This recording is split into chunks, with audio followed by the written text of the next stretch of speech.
Pourquoi ferais-tu exploser une baleine ? En 1970, la paisible ville de Florence, dans l'Oregon, a été le témoin de l'un des événements médiatiques les plus étranges jamais enregistrés, le tristement célèbre incident de la baleine explosive. L'histoire commence le 9 novembre lorsqu'un énorme cachalot sans vie s'est échoué sur la plage de Florence à environ 1 mile du South Jetty. Pesant 8 tonnes et mesurant 14 mètres de long, il était aussi grand qu'un bus scolaire classique. La carcasse gigantesque reposait sur le flanc, se décomposant sous la chaleur du soleil depuis plusieurs jours. Et alors que la puanteur putride de la décomposition emplissait l'air, il était évident qu'une action drastique devait être prise rapidement.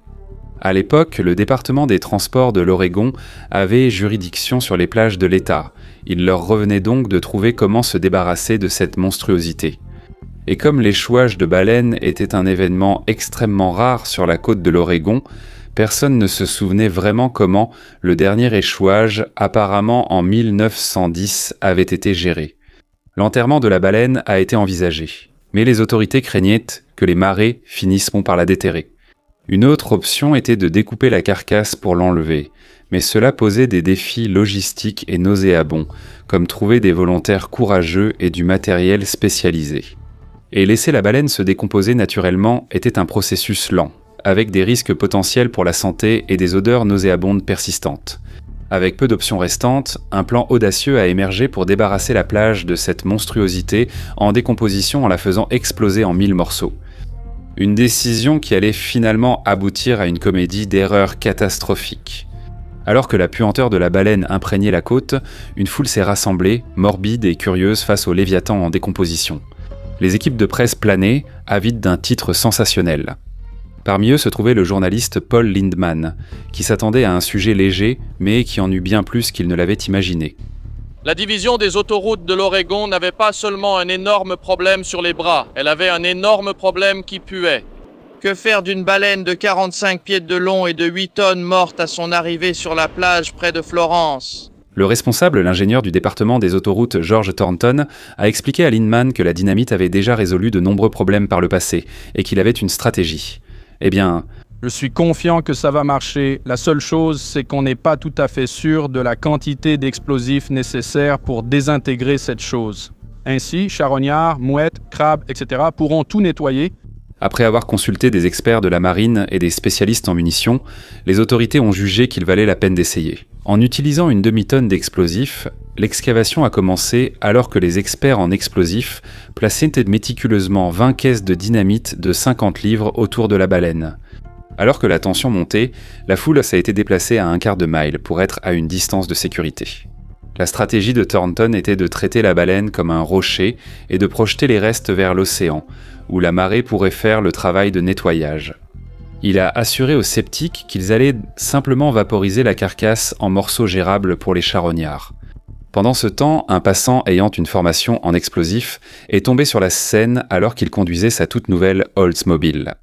Il a averti la division des routes qu'ils avaient un besoin de moins d'explosifs pour pousser la baleine vers la mer ou de beaucoup plus pour la réduire en minuscules morceaux de baleine faciles à mâcher.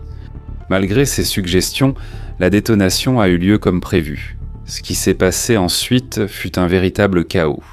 La forte explosion a projeté le flanc droit massif de la baleine à 45 mètres dans les airs, tandis que des morceaux de baleine et du sable ont jailli dans le ciel comme un volcan en éruption.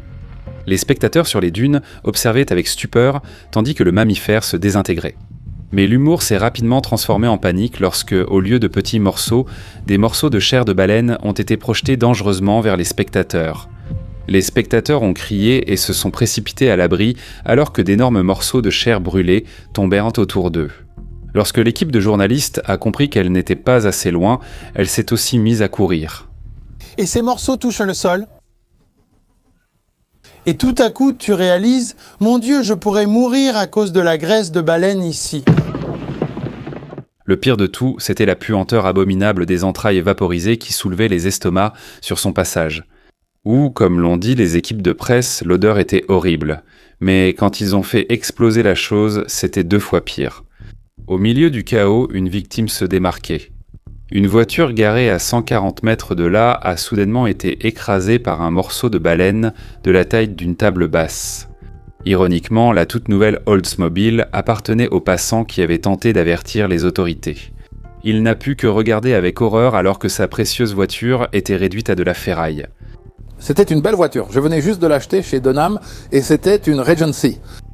Et comme je l'ai dit, ce qui était drôle avec leur slogan, c'était une affaire de baleine. En 2 jours, l'État de l'Oregon a remboursé le propriétaire pour la valeur totale de sa voiture. Incroyablement, personne n'a été blessé. Les conséquences ont nécessité d'autres mesures. Thornton a inspecté les lieux, trouvant des morceaux de baleine éparpillés partout et de la poudre de graisse dispersée partout.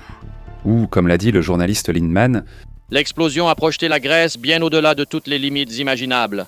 L'explosion a également creusé un énorme trou dans la plage.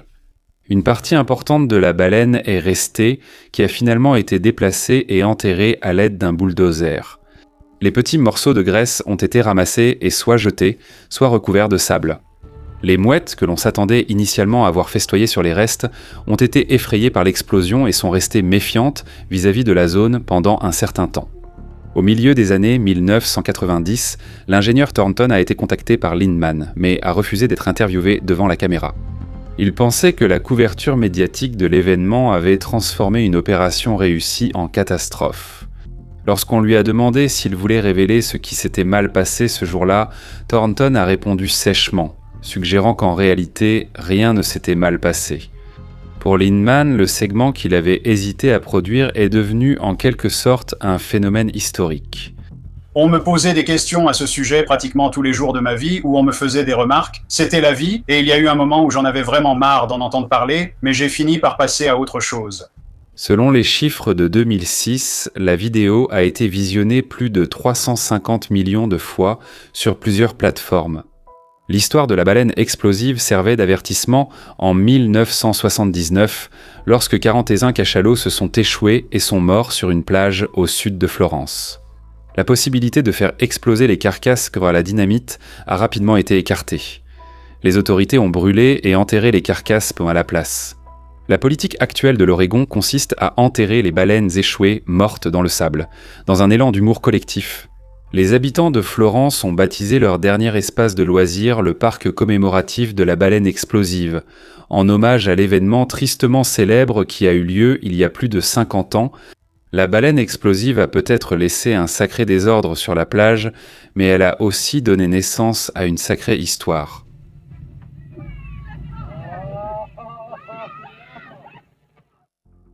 Regardez cet épisode ensuite. Si vous avez trouvé cette vidéo intéressante, merci d'ajouter un j'aime et de laisser un commentaire si vous souhaitez soutenir la chaîne.